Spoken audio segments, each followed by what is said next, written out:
Katatapos lang ng ulan dito sa amin, pero mukhang uulan uli dahil umiitim na naman yung kaulapan. Pero bago mangyari yan, papakawalan muna natin yung ating mga alaga para makapagbanat naman ng buto yung ating mga ibon dahil ilang araw na rin silang nakatenga, nakakulong lang dito sa ating flyer slope. At tamang-tama yung pagkakataong ito para sagutin yung katanungan ng ating kalapatids na si Sir Johan Gaming. Tanong niya, pagka pinapakawalan niya yung kanyang mga ibon, naglalabasan naman pero hindi rumoronda. Bago natin sagutin yan, pakawalan na natin yung ating mga alaga. Baka abutan pa sila ng ulan at dumidilim na mga kalapatids. Bukas natin tong ating release door. Ayan. Okay, labas. Labas. Nawala yung ano nila, yung isa nawala yung sapin natin dito mga kalapatids na basa. Oh, ito, hindi pa sanay. Ayan. Labas.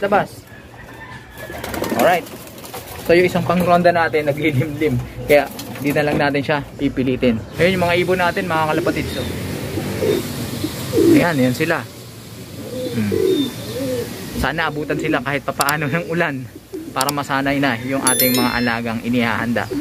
So ngayon, sagutin na natin yung katanungan ng ating kalapatids na si Sir Johan Gaming. Ayan. So kanina, napansin nyo, binuksan natin yung ating flyer slope. Nakita nyo naman, pagkabukas natin, siliparan sila, rekta, lipad. Walang nagdapo. So dun sa ating kalapatids na si Sir Johan Gaming ay lalabas naman tapos magdadapo. Paano daw ba gagawin para diretso lipad, diretso ronda yung kaniyang mga alaga? So sa una, kung talagang hindi sanay yung mga ibon mo sa ganung pamamaraan, sa ganung sistema, na kapag binuksan mo ay magliliparan at ronda na sila, sasanayin mo.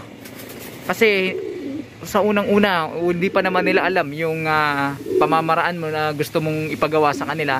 So sasanayin mo sila. Kung may mga ibong kang dati ng parondahin at sanay sa ganung pamamaraan na kapag binuksan mo yung release door tapos lumabas sila, lilipad, mas mabuti dahil gagayahin yung ganung routine ng mga inakay mo o yung mga mas batang ibon. Pero kung sakasakaling wala ka pang ganung klaseng ibon na talagang pagka pinakawalan mo iroronda agad, so ang pwede mong gawin ay kapag pinakawalan mo sila, binuksan mo yung release door, pagka lumabas sila at nagdapo, bugawin mo ng kaunti. Huwag mo naman yung tipong pinapalayas mo, tamang bugaw lang para lang lumipad sila. Ang pinag-uusapan natin dito yung batcher na mga kalapatids.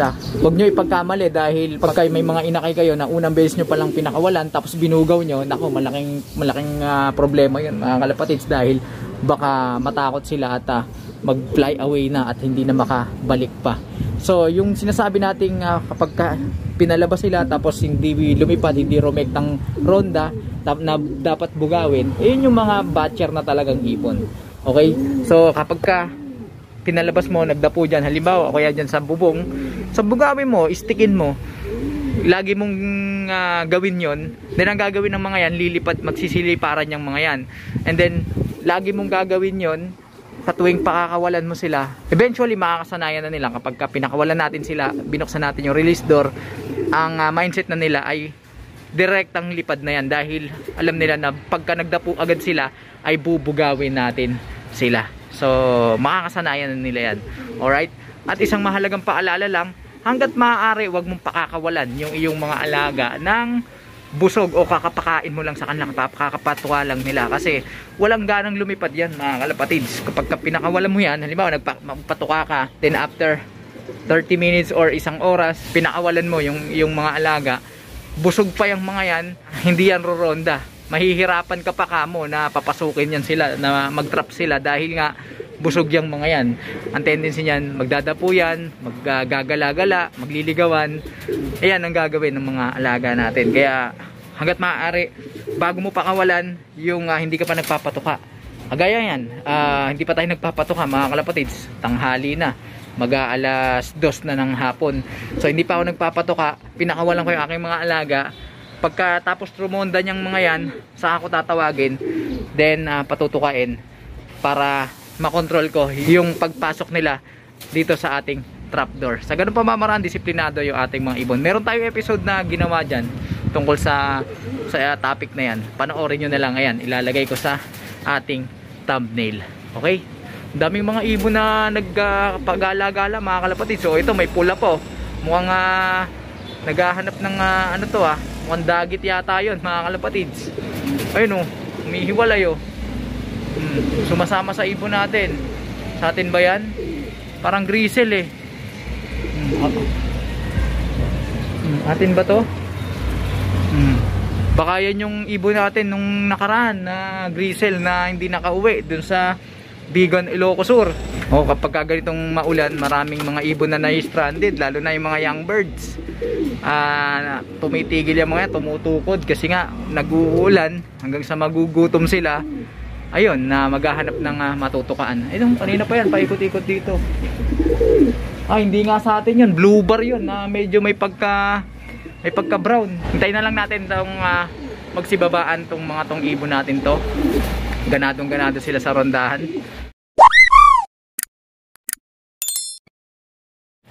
Ayun, may nagpakawala pa. Ang dami ng ibon nagliliparan. Ako, lalong gaganahan yung ating mga alaga. 2 pulutong sila 2 grupo, yung sa atin plus yung sa kapitbahay. So sa malamang ay magko-combine yan, magsasama, dos magre-ranging yung mga yan, kaya medyo matatagalan pa. Kaya sagutin na natin yung isang katanungan pa ng ating kalapatid na si Sir Glenn. Ang katanungan niya, sa tuwing nanonood daw siya ng ating mga videos dito sa ating YouTube channel, maging dun sa mga kalapatids natin ng mga vlogger, napapansin niya yung mga droppings o yung dumi ng mga ibon natin, pati ng mga vlogger na pinapanood niya, ay magkakaparehas ng itsura at kulay. Ibang iba dun sa dumi ng kanyang mga ibon. Sabi niya medyo malambot daw at basa yung dumi ng kanyang mga alaga, samantalang sa atin, maging dun sa mga kalapatids natin na vlogger, ay maganda yung dumi, or I mean buo, tapos medyo ganito ang kulay, medyo reddish brown. So yung sa kanya green. So ano daw ba yung dapat niyang gawin? Pagdating sa kulay mga kalapatid, simple lang ang kasagutan niyan, dahil dun sa ipinapatukan natin sa kanilang grits or redstone mga kalapatids. Kapag yung ibon nyo ay pinatutukan nyo ng redstone na grits, which is may nakukuha silang mga minerals at magandang tulong para sa kanilang magandang digestion, ay makikita nyo yung mga dumi ng inyong ibon ay medyo buo, kasi nga maganda yung digestion nila. So buo at medyo reddish brown, ganyan yung kulay, pasintabi sa mga kumakain yan, nagbe-merienda. Okay, so huwag ka mag-worry kung sakaling yung ibon mo ay green yung dumi. Siguro paminsan-minsan magbigay ka na lang ng grits, kasi importante talaga yan. At the same time, probiotics yan. Medyo ang alarming lang doon sa katanungan ating kalapatids ay yung ibon niya, bakit daw basa at malambot yung dumi. Maraming dahilan kung bakit malambot yung dumi ng ating mga alaga. Pwedeng may sakit, hindi natutunawan, may mga parasite sa kanilang bituka, nasobrahan sa gamot, at iba't iba pa. Meron na tayong ginawang episode dyan mga kalapatids. Ilalagay ko dyan yung thumbnail, panoorin nyo na lang. Yung link ng video na yan, dun pa rin sa ating description. Panoorin at balikan nyo na lang mga kalapatids na kanubi, para inyong maunawaan. Kapag natiyak mo na wala namang sakit yung inyong mga alaga at wala namang malalang kaso ng parasite sa kanilang mga bituka, bigyan mo lang sila from time to time ng grits at saka ng probiotics para maging maganda yung kanilang mga droppings.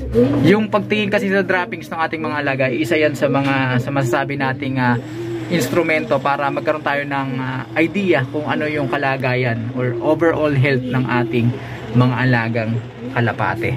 So importante yan.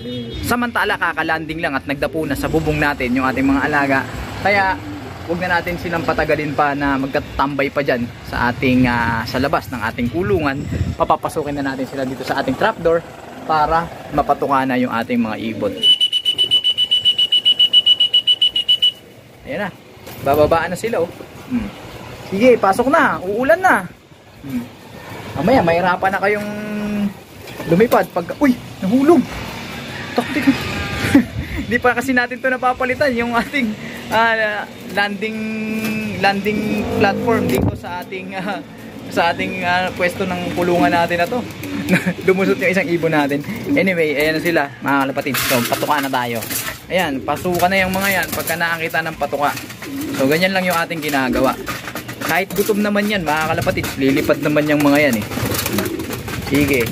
Uy, tingnan natin may napisa. Bago na naman tayo inakain. Ako, dami na ng ibon natin dito. Di pa nasusubok yung mga naunang inakay natin kung kamusta ba yung lipad nito. Kung sa susunod kailangan natin magpakawala para Pagkaalaman na kung sino yung mga dapat manatili at mga dapat mawala. Alright, pasok na! Pasok na! So, yan muna mga kalapatids. Ang kwentuhan natin para sa episode na ito. Pasensya na kayo. Medyo hindi talaga maganda yung ating kalagayan sa pagkakataong ito sa kasalukuyan. Ganun pa man, patuloy kong sinisikap na maka-bounce back sa ginagawa nating kwentuhan dito lang sa ating munting tambayan. Kaya huwag kayong magsawa mga kalapatids ng tumambay dito sa ating munting tambayan. Mag-like, comment, share sa mga hindi pa nakapag-subscribe dyan. Ano pang hinihintay nyo? Subscribe na kayo. Hit nyo na notification bell para updated kayo sa ginagawa nating kwentuhan. Nakapupulutan ng mga ideya at kaalaman. Hanggang sa muling pagkikita mga kalapatids. Paalam!